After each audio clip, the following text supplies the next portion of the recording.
Yo, what up? This ko Lexter mga bro. Alright, isang mabilisang unboxing lamang tayo. Alright, we have the Tecno.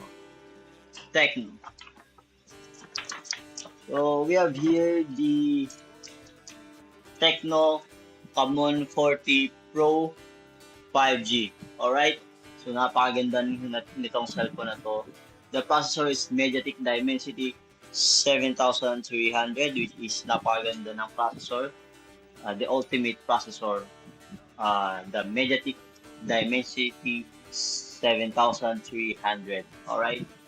And meron rin siyang 5,200 milliampere or 5-year durability battery and 45 watts supercharged Dolby Atmos stereo dual speakers. Alright? And curved AMOLED na rin siya. IP68, dust and water resistance, and IP69. Alright. Wow!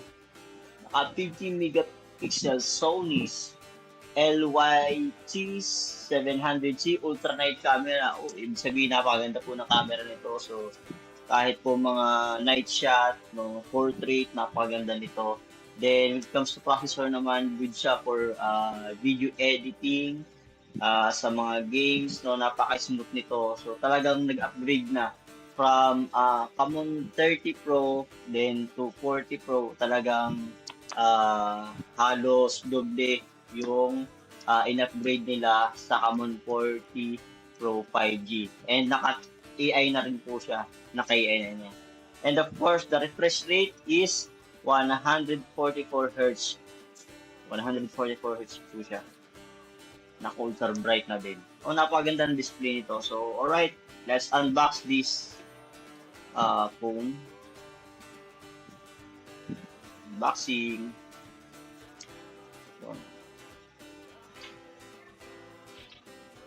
Alright, performance tested. Performance tested. Drop resistance for overall unit. 5-star yung kanyang rate. Alright. So, here. Alright. So, yan.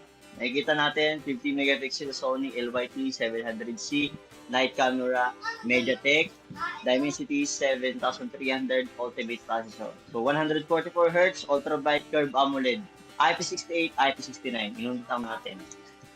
So, yun. Alright, so, buksan natin ito. So, mabilis ang unbox lang natin to kasi ito po ay hindi naman po sa atin, ay pinabilang sa atin ng ating bayaw.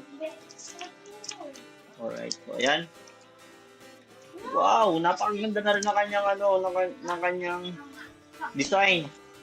Premium design, no? Alright, napakaganda. So ito po ang napili po nila na binili natin ay black. Alright. Napakaganda po. Ayan, tingnan niyo po. Wow. Ayan. Sa gilid. Ganda, oh. Napakaganda po. Then, buksan natin. Wow! Yes! Ay, sorry. Ang ganda po.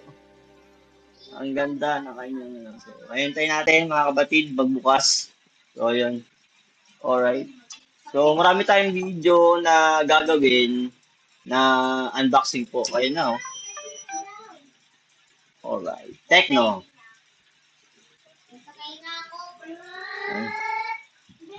Wow, ang smooth, oh. Ang smooth, oh. Ang smooth. Kita niyo po. Ang smooth. Interface niya, nabaga din. Ang ganda, oh. Alright. Camera, check natin. So, yan. Check natin yung camera. Malapitan. Pakaganda po. AI cam. Pagdating naman sa video. Saka dual video. Meron din siyang dual video pag nag-vlog po kayo for vlogging purposes. Alright. Sa video naman. Alright. Ang linaw din. Alam niyo po, kahit ganito lang natin, alam ko po na ang isang cellphone ay maganda ang ang kanyang camera kasi hindi naman tayo baguhan sa cellphone. Ayan. AI camera, ang ganda rin po, napakalinaw. Flash snap. Ano siyang gano'n, no? Parang snapshot.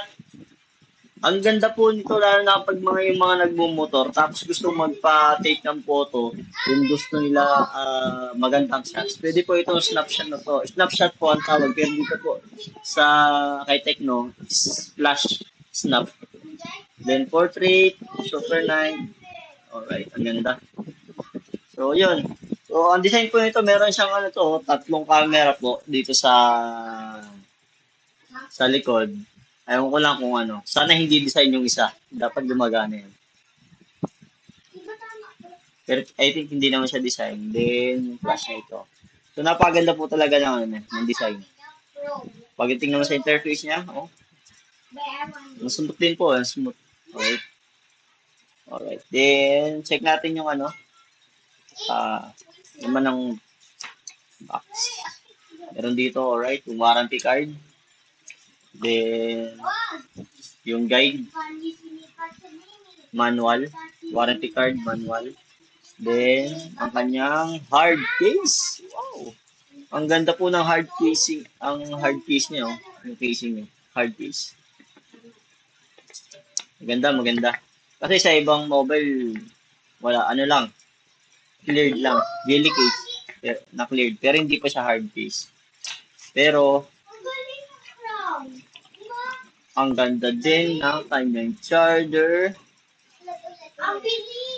Then, alright, so, yun lang naman. Yan.